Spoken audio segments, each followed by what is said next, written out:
사랑과 은혜가 많으신 하나님, 이 시간에 하나님의 말씀을 우리에게 주시고 주의 음성을 듣게 하여 주시옵소서. 예수님의 이름으로 기도합니다. 아멘. 오늘의 성경 요약입니다. 메시아를 기다리던 시므온과 안나는 성전에서 정결 의식을 마친 예수님을 알아보고 찬양을 합니다. 21절부터 24절까지 어린 예수님은 유대의 법대로 난지 8일 말에 할례와 또한 제사로 정결 의식을 하게 됩니다. 25절서부터 35절까지 경건한 사람 시므온은 예수님을 만납니다. 36절서부터 38절까지 여선지자 안나도 예수님을 만납니다. 39절에서 40절 예수님은 나사렛에서 자라게 됩니다. 성경을 읽어보도록 하겠습니다. 성경은 CGN TV에서 제공합니다. 할례할 8일이 되매 그 이름을 예수라 하니 곧 잉태하기 전에 천사가 일컬은 바로라. 모세의 법대로 정결 예식의 날이 차매 아기를 데리고 예루살렘에 올라가니 이는 주의 율법에 쓴 바 첫 해에 처음 난 남자마다 주의 거룩한 자라 하리라 한 대로 아기를 죽게 드리고 또 주의 율법에 말씀하신 대로 산비둘기 한 쌍이나 혹은 어린 집비둘기 둘로 제사하려 함이더라. 예루살렘에 시몬이라 하는 사람이 있으니 이 사람은 의롭고 경건하여 이스라엘의 위로를 기다리는 자라. 성령이 그 위에 계시더라. 그가 주의 그리스도를 보기 전에는 죽지 아니하리라 하는 성령의 지시를 받았더니 성령의 감동으로 성전에 들어가매 마침 부모가 율법의 관례대로 행하고자 하여 그 아기 예수를 데리고 오는지라. 시몬이 아기를 안고 하나님을 찬송하여 이르되 주제여, 이제는 말씀하신 대로 종을 평안히 놓아주시는도다. 내 눈이 주의 구원을 보았사오니 이는 만민 앞에 예비하신 것이요 이방을 비추는 빛이요 주의 백성 이스라엘의 영광이니이다. 그의 부모가 그에 대한 말들을 놀랍게 여기더라. 시몬이 그들에게 축복하고 그의 어머니 마리아에게 말하여 이르되 보라, 이는 이스라엘 중 많은 사람을 패하거나 흥하게 하며 비방을 받는 표적이 되기 위하여 세움을 받았고 또 칼이 네 마음을 찌르듯 하리니 이는 여러 사람의 마음의 생각을 드러내려 함이니라.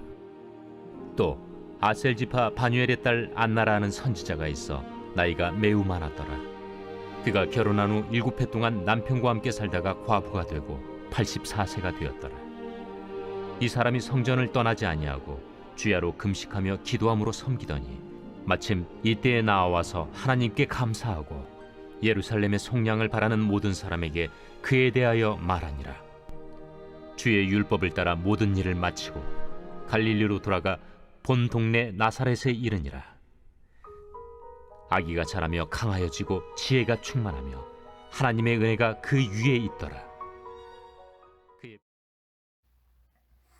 말씀 이해입니다. 21절부터 24절 예수님의 할례와 성전 제사입니다. 21절 할례할 8일이 되매 그 이름을 예수라 하니 곧 잉태하기 전에 천사가 일컬음 받아라. 여인이 아이를 낳게 되면 거쳐야 되는 세 가지 예식이 있습니다. 첫 번째가 할례 예식입니다. 아이가 낳은 지 8일 만에 행하게 되고요. 구별된 하나님의 백성임을 상징하는 예식으로서 지금의 남자아이의 포경수술이라고 할 수가 있습니다. 그리고 이 할례 예식을 행할 때 아기의 이름을 지어주는 것을 볼 수가 있죠. 두 번째 정결 의식이 있습니다. 예수님도 그 정결 의식을 행하셨는데 22절, 24절입니다. 모세의 법대로 정결 예식의 날이 차매 아기를 데리고 예루살렘에 올라가니 또 주의 율법에 말씀하신 대로 비둘기 한 쌍이나 혹은 어린 비둘기 둘로 제사하려 함이라. 산모가 남자아이를 낳은 지 40일, 여자아이는 70일이 지나면은 모든 부정한 것을 제하는 그런 정결의식을 행해야 됩니다. 이 기간이 경과 시에 바로 성전에 들어가서 제물을 드리게 되는 것을 볼 수가 있습니다. 예수님의 부모들은 산비둘기와 집비둘기를 드렸어요. 좀 생활이 괜찮으면은 양을 드리고 생활이 부유하면은 소를 드리는데, 이 정결예식에서 산비둘기와 집비둘기를 드렸다는 것은 바로 가난한 삶을 살고 있었다라는 것을 알 수가 있습니다. 그리고 또 속전 예식을 드리게 됩니다.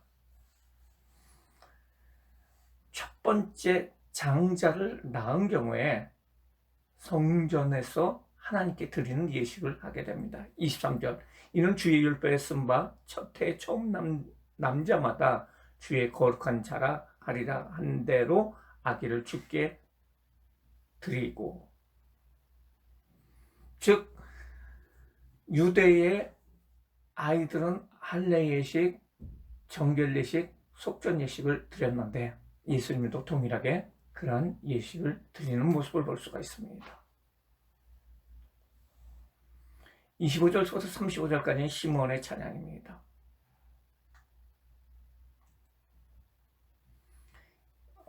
율법은 어떤 사실을 증언할 때 두 사람 이상의 증언을 요구하고 있는데요. 이런 점에서 하나님께서도 아기 예수님을 증거하기 위해서 성령 충만한 두 명의 증인을 준비해 주시는데 바로 시므온과 안나입니다.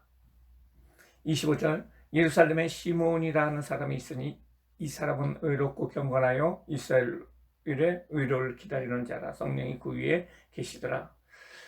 시므온은 의롭고 경건한 사람이었어요. 의롭다는 것은 하나님과 사람들 앞에서 거짓없이 정직하게 사는 자이고요. 경건하다는 것은 하나님에 대한 태도예요. 하나님을 존경하고 두려워하고 신중하게 살아가는 그 태도. 시므온은 의롭고 경건한 사람이었고요. 메시아를 통한 소망을 고대하는 사람이었습니다. 그리고 성령과 함께하는 사람이었어요.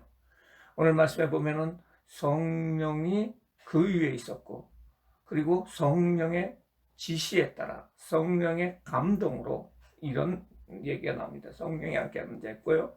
메시아를 볼 약속을 받고 기다리는 사람이었어요. 26절, 그가 주의 그리스도를 보기 전에는 죽지 아니하려는 성령의 지시를 받았다. 하나님은 하나님의 나라를 위해서 부름받은 자에게 크고 은밀한 일을 보여주십니다. 시므온은 그 약속을 받고 나서 그 약속이 성취되기만을 기다리며 살았습니다. 그는 성령께서 주시는 비전과 소망을 품고 살았습니다. 성령의 감동으로 성전에 들어가며 성령의 직접적인 인도로 성전에 들어갑니다. 예수님 정결의식을 행하는 것을 보고 성전에 들어가게 됩니다. 율법의 관례대로 행하고자 하여 그 아기 예수를 데려온지라. 시몬이 아기를 안고 하나님을 찬송하며 이르되, 주제여 이제는 말씀하신 대로 종을 평안히 놓아주시는도다. 시몬은 그 성령의 인도하심을 받아 성전에 들어가게 되고요. 예수님을 만나게 됩니다. 그리고 아기 예수를 안고 기쁨으로 이제는 기다리는 모든 임무를 완성하고 기쁨과 안식을 얻을 수 있게 됨을 감사합니다 라고 그는 얘기를 해요. 그러면서 그는 고백을 합니다. 찬양을 하며 고백을 하는데, 첫 번째로 내 눈이 주의 구원을 보았다고 얘기를 하고 있어요. 30절, 내 눈이 주의 구원을 보았나니, 자기 백성을 죄에서 구원하고 하나님 나라를 세우는 이 예수 그리스도를 보았다는 거예요. 그 아기를 보았다는 것입니다. 31절, 이는 만민 앞에 예비한 것이라. 만민이라는 것은 온 인류를 얘기하는 것입니다. 온 인류에게 구원을 주신다는 거예요. 만민에게 예언한다. 그리고 32절 이방을 비추는 빛이요 어둠 세상에 비치는 은혜라는 것입니다. 주의 백성 이스라엘의 영광이니이다 하니, 바로 이 이스라엘의 그 메시아가 탄생한 것 그 자체가 이스라엘 나라의 영광이다, 그는 이야기를 하고 있습니다. 그리고 그는 이렇게 얘기하는 것을 그 예수님의 부모들은 말을 듣고 깜짝 놀라게 됩니다. 33절 그의 부모가 그에 대한 말들을 놀랍게 여기더라. 사실 요셉과 마리아는 천사의 그 소리를 듣고 메시아를 탄생하신다는 것을 그는 알고는 있었어요. 하지만은 그 탄생의 의미를 다시 한번 생각하고 그리고 그것을 마음에 둘 수 있었던 것이 바로 시몬을 만난 그 사건이라고 할 수가 있습니다. 그리고 시몬은 두 번째로 찬양을 합니다. 마리아를 향해서 찬양을 해요. 첫 번째로는 예수님을 향해서, 두 번째로는 34절에서부터는 마리아를 향해서 얘기를 합니다. 시meon이 그들에게 축복하고 그의 어머니 마리아에게 말하여 이르되 보라 이는 이스라엘 중 많은 사람을 패하거나 흥하게 하며 비방을 받는 표적이 되기 위하여 세움을 받고, 예수님의 장차 사역에 대해서 예언을 하게 되는데요. 이스라엘의 많은 사람을 넘어지게 하고 또 일으켜 세우는 일을 위해서 세움을 받았다는 거죠. 복음이 전파될 때 나타나는 두 가지 결과가 있습니다. 첫째로 예수님은 많은 사람을 넘어지게 한다는 거예요. 자신이 선줄로 생각하는 사람, 그 바리새인과 사두개인 같은 그런 사람들이 자기 자신을 의지하는 사람들을 넘어지게 한다는 것이죠. 둘째로 예수님은 넘어진 사람을 다시 일으킨다는 것입니다. 자신의 연약함을 알고 예수님을 의지하는 자로 만들어준다는 거죠. 그리고 예수님께서는 비방받는 표적이 된다는 것입니다. 예수님의 십자가의 고난과 죽음에 대한 예언을 하고 있어요. 그리고 또한 그 마리아를 향해서 예수님에 대한 장차 사역에 대해서 예언을 하고 나서 마리아가 받을 고통에 대한 예언을 하게 돼요. 35절 또 칼이 내 마음을 찌르는 듯 하리니 이는 여러 사람들의 마음의 생각을 드러나려 함이더라 라고 얘기하고 있어요. 예수님의 사역으로 인해서 모친 마리아가 칼이 그녀의 마음을 찔러 관통하는 것처럼 고통을 받게 될 것이라고 예언하는 모습을 볼 수가 있습니다. 36절에서 38절까지는 또 한 명의 예수님을 기다린 사람의 감사가 나오는데 여선이자 안나의 감사입니다. 36절 또 아셀 지파 바누엘의 딸 안나라는 선지자가 있어 나이가 매우 많았더라. 그가 결혼한 후 7해 동안 남편 곽에 살다가 과부가 되어 84세가 되었더라. 84세가 되었더라. 이 사람이 성전을 떠나지 않려고 주야로 금식하며 기도함으로 섬기더니, 여기 있는 데서 보통 결혼 나이는 15살이고요. 그 다음에 결혼을 7년 동안 하고 84년을 주님을 섬겼다 하면은 106세가 되고요. 또 다른 해석은 84세가 되었더라라는 것이 지금 현재 나이가 84세다라는 그런 해석도 있는데, 일단 106세로 우리가 볼 수가 있습니다. 그는 성전을 떠나지 않고 금식하며 기도하는 것을 볼 수가 있어요. 그런 그에게 예수님을 만나는 은혜가 오게 됩니다. 기도로 섬기는 안나라는 거죠. 성전을 가까이 하면서 기도하는 자를 만나주시는 하나님이라는 것을 우리는 볼 수가 있습니다. 그리고 그는 그 메시아의 증인이 되었어요. 마침 그때에 나와서 하나님께 감사하며 예루살렘의 속량을 바라는 모든 사람에게 그에 대하여 말씀하니라. 메시아의 증인이 되었다는 것입니다. 그는 감사하였습니다. 그리고 모든 사람들에게 메시아가 도래하였다, 메시아가 오셨다, 예수님이 오셨다는 것을 증언하는 그 마지막 삶을 살았다는 것을 우리는 알 수가 있습니다. 39절에서 40절까지는 어린 예수님께서 다시 나사렛으로 가는 모습을 볼 수가 있습니다. 주의 율법을 따라 모든 일을 마치고 갈릴리로 돌아가 본 동네 나사렛에 이르니라. 아기가 자라며 강하여지고 지혜가 충만하며 하나님의 은혜가 그의 위에 있었더라. 예수님께서 어린 시절은 키가 자라며 힘이 강하여지며 지혜가 충만하며 하나님의 은혜가 그 위에 있었다고 기록하고 있습니다. 예수님은 신체적, 지적 그리고 영적으로 온전히 성장하였습니다. 예수님은 다른 아이들과 같은 성장 과정을 거쳐서 성인이 되었습니다. 예수님이 이러한 점에서 인간 성장의 법칙에 온전히 순종함을 볼 수가 있습니다. 그러나 예수님은 다른 아이와 달리 하나님께서 주신 지혜가 충만했고 또 큰 하나님의 은혜를 받았습니다. 또 예수님은 죄나 인간의 결점에 영향을 받지 않으셨습니다. 이것은 예수님께서 성령님을 통하여 잉태되셨기 때문에 가능했습니다. 예수님은 어린 시절에도 역시 완전한 사람이셨고 완전한 하나님이셨습니다. 말씀을 묵상하도록 하겠습니다. 하나님은 어떤 분인가? 첫 번째로 하나님께서는 완벽하신 분이십니다. 인간은 불완전하고 죄를 지을 수밖에 없고 실수할 수밖에 없습니다. 하지만 하나님은 완전한 분이십니다. 하나님은 인류 구원의 계획을 이루시기 위해서 성육신하신 예수님을 이 땅에 보내주셨어요. 그리고 하나님이신 예수님은 완벽한 인간으로서 인간에게 부여된 율법을 준수하십니다. 그리고 죄 없고 율법에 합당한 인간으로서 자라고 계심을 볼 수가 있습니다. 이런 신실하신 예수님을 경배하고 따르는 것은 당연한 일입니다. 나의 속에 계시고 나의 삶의 주관자이신 완벽하신 예수님께 모든 것을 맡깁니다. 아멘.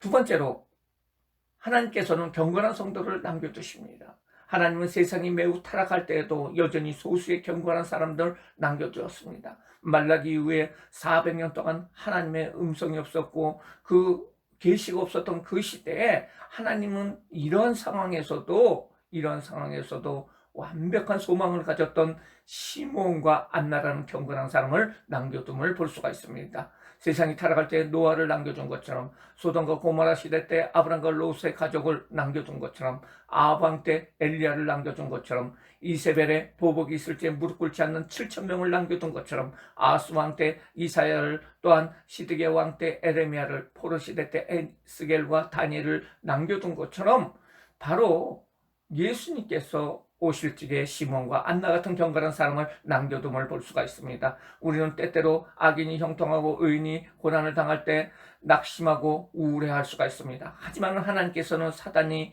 세상을 유혹하고 세상을 극도로 악화시킬 때도 경건한 소수의 성도를 통해서 일하시고 보존하심을 볼 수가 있습니다. 우리는 하나님께서 경건한 성도로서 세상의 희망과 생명의 원천이 되어야 될 줄 믿습니다. 나에게 주시는 교훈은 무엇일까요? 우리는 깨어서 기도함으로 성령 충만한 자가 되어야 합니다. 안나는 노인이었지만 메시아를 만난 후에 기쁨으로 그 사실을 사람들에게 전하고 있어요. 예수를 믿고 구원받은 후에 자기가 만난 예수님을 전하는 것은 자연스러운 일입니다. 오늘날 우리에게도 복음을 전하는 것이 필요합니다. 안나가 기도하는 자였기에 이를 통해서 성령 충만하였고 결국 하나님께서 행하신 일을 깨닫고 그 사실을 기쁨으로 사람들에게 전할 수 있었어요. 우리는 하나님을 사랑하고 성령 안에서 항상 깨어 기도하며 세상에 하나님의 뜻을 전하는 사람이 되어야 합니다. 특히 이 시대에 더 경건한 시몬과 안나가 필요합니다.